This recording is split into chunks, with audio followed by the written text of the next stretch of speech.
Magandang umaga, ako nga pala si Anjin Papasin, nakatira sa Tabangaw Hilltop, Batangas City. Nasa edad na 20, ito nga pala ang aking masining na pagpapakilala. PS, ang bidyong ito ay napanood ko lang sa TikTok. Medyo kumuha lang ako ng inspirasyon.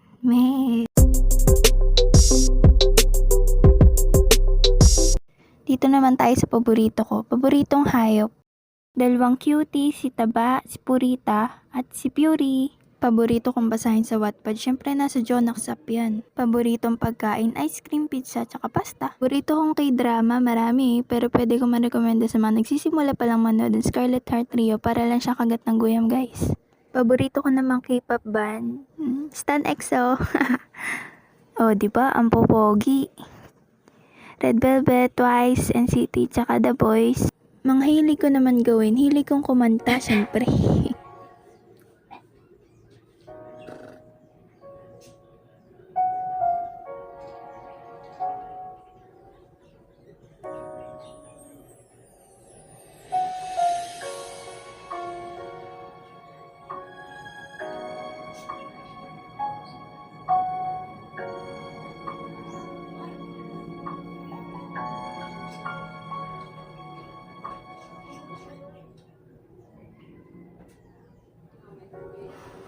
Wag na lang pala. Sayaw pa ba?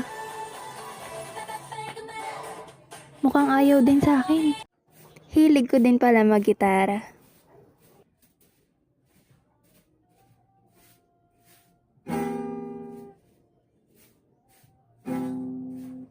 Sige, wag na lang din. Eto, totoo na. Hilig kong mga lekta ng album. Syempre, paboritong K-pop band. Pero ngayon, wala na kasi akong pera, kaya tigil muna siguro. Sa personalidad ko naman, tsaka na lang natin siguro pag-usapan kapag magkaibigan na tayo. De joke, ito oh. My home was never on the ground, I've got no roots. But my home was never on the ground, I've got no roots. I've got no roots, but my home was never on the ground, I've got no roots. But my home was never on the ground.